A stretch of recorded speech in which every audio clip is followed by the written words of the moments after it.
छत्रपति शिवाजी महाराज का जीवन चरित्र जितना विशाल है उतना ही रोमांच, साहस और प्रेरणा से भरा हुआ है।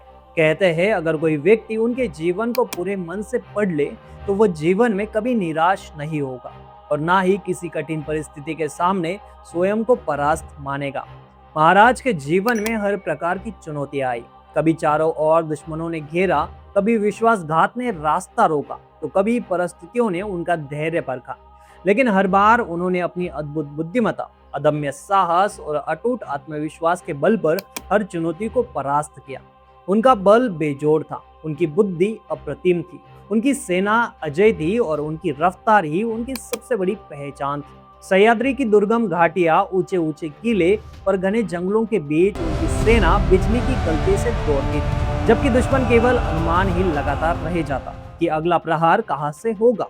उनकी जीवन गाथा और पराक्रम का वर्णन करना शुरू करें तो शायद हमारा पूरा जीवन ही कम पड़ जाएगा। उनके अद्भुत साहस, युद्ध नीति और स्वराज के लिए किए गए संघर्षों का हर अध्याय अपने आप में एक महाकाव्य है। फिर भी उनके शौर्य की ये अमर गाथा आपको सुनाना हमारा कर्तव्य है। इसलिए हमने महाराज के जीवन की महान घटनाओं को अलग अलग पार्ट में विभाजित किया है। आज से एक के बाद एक हम अपनी शोभा शो के माध्यम से आपको छत्रपति शिवाजी महाराज के जीवन के उन अनसुने अध्यायों से रूबरू कराएंगे जिनके बारे में शायद आपने पहले कभी सुना ना हो। ऐसी घटनाएं, ऐसे निर्णय और ऐसे पराक्रम जिन्होंने इतिहास की दिशा ही बदल दी। अगर आप भी छत्रपति शिवाजी महाराज के प्रति श्रद्धा रखते हैं तो कमेंट में छत्रपति शिवाजी महाराज की जय लिखना मत भूलना। और यदि आपको लगे कि महाराज के जीवन की कोई महत्वपूर्ण घटना हमसे छूट गई है, हालांकि ऐसा होने की संभावना बहुत कम है, तो फिर भी हमें अवश्य बताएगा, हम उसे भी इस पार्ट का हिस्सा बनाएंगे। तो बिना किसी देरी के आइए शुरू करते हैं। छत्रपति शिवाजी महाराज चैप्टर 1, स्वराज की शपथ। हिंदुस्तान और उसकी जनता गुलामी की जंजीरों में जकड़ चुकी थी। चारों ओर अराजकता का माहौल था, कई लूटमार, कई अत्याचार तो कई खून खराबा। मानो इस धरती से न्याय का अस्तित्व ही समाप्त हो गया था। प्रजा की रक्षा करने वाला कोई नहीं था और अन्याय के विरुद्ध आवाज उठाने वाला भी शायद ही कोई दिखाई देता था। हिंदुओं पर एक के बाद एक अमानवीय अत्याचार किए जा रहे थे। उन पर जजिया कर का बोझ लादा जाता था, उनका अन्न छीन लिया जाता था, उनके घरों को आग के हवाले कर दिया जाता। कई स्थानों पर महिलाओं की अस्मिता पर भी हमले होते और बेबस लोग अपनी आंखों के सामने सब कुछ लूटता हुआ देखते रह जाते। लगातार चलते आ रहे इन संघर्षों और पराधीनता ने लोगों के मन से प्रतिकार की शक्ति मानो छीन ली थी। तलवारें म्यानों में जंग खा रही थी और साहस भाई के नीचे दबता जा रहा था। ऐसे समय में जब बड़े बड़े योद्धा भी मौन दिखाई दे रहे थे, तब केवल एक 14 वर्ष के बालक ने इस अन्याय को स्वीकार करने से इनकार कर दिया। वह बालक था बाल शोभा। बाल शोभा लगभग 10 वर्ष की आयु में अपनी माता जिजामाता के साथ पुणे की जहांगीरी संभालने के लिए पहुंचे। लेकिन वहां पहुंचकर जो दृश्य उन्होंने देखा उसने उनके मन को झंझोक कर रख दिया। जिस जहांगीरी की जिम्मेदारी उन्हें सौंपी गई थी वहां मानो कुछ बचा ही नहीं था। चारों ओर बंजर धरती फैली हुई थी, खेत उजड़ चुके थे, गांव वीरान पड़े थे, किसान अपना सब कुछ छोड़ चुके थे और मुगलों के अत्याचार से तंग आकर जंगलों में शरण लेने को मजबूर हो गए थे। रहने के लिए कोई महल न था, न व्यवस्था, ना ही समृद्धि की कोई निशानी। तब जिजामाता ने बाल शोभा को समझाते हुए कहा, राजे, शुरुआत आपको इसी बंजर धरती से करनी होगी। आज केवल पुणे की नहीं, लगभग पूरे हिंदुस्तान की यही दशा है। अगर परिवर्तन लाना है तो उसकी पहली पहल भी आपको ही करनी होगी। अगले 4 वर्षों में जिजामाता ने पुणे का नक्शा ही बदल दिया। जो धरती कभी उजाड़ और वीरान थी, वहां धीरे धीरे जीवन लौटने लगा। लेकिन केवल पुणे ही नहीं बदल रहा, उसी के साथ जिजामाता अपने पुत्र बाल शोभा को भी एक महान उद्देश्य के लिए तैयार कर रही थी। 14 वर्ष की आयु तक पहुंचते पहुंचते शिवराय अपनी आंखों से आम प्रजा पर हो रहे अत्याचार देखते थे। जब जब उन्होंने किसी निर्दोष पर जुल्म होते देखा, किसी परिवार को उजड़ते देखा या किसी माँ की चीखें सुनी, तब तब उनका खून खौल उठता था।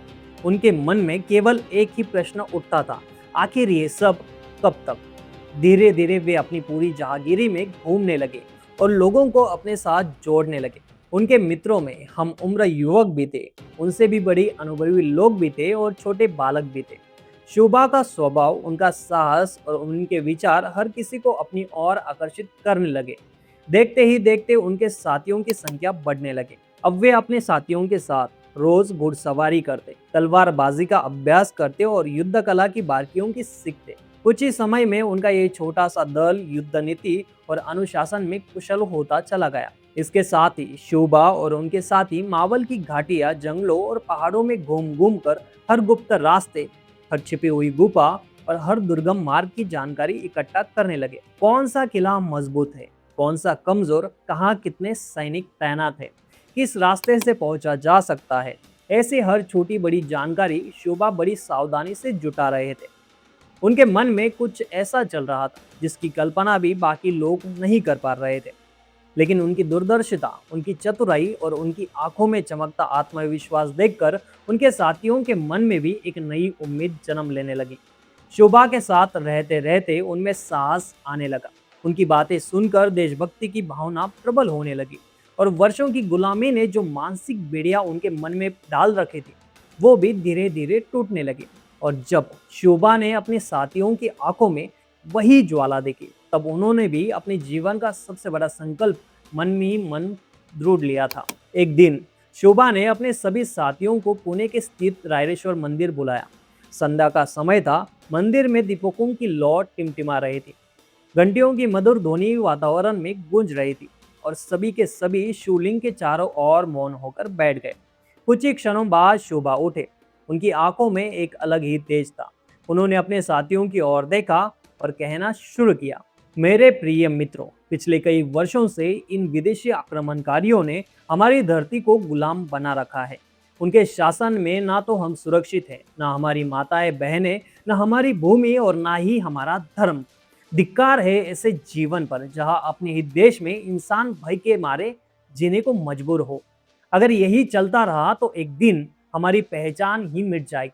हमारे मंदिर तोड़े जा रहे हैं, हमारी आस्था का अपमान किया जा रहा है और हमारे लोग ये सब सहन किए पर मजबूर हो रखे हैं। सबसे बड़ा बंधन लोहे की बेड़ियां नहीं, बल्कि गुलामी की मानसिकता होती है और हमें सबसे पहले इसी मानसिकता को तोड़ना होगा। मैं ये अन्याय अब और नहीं सहूंगा।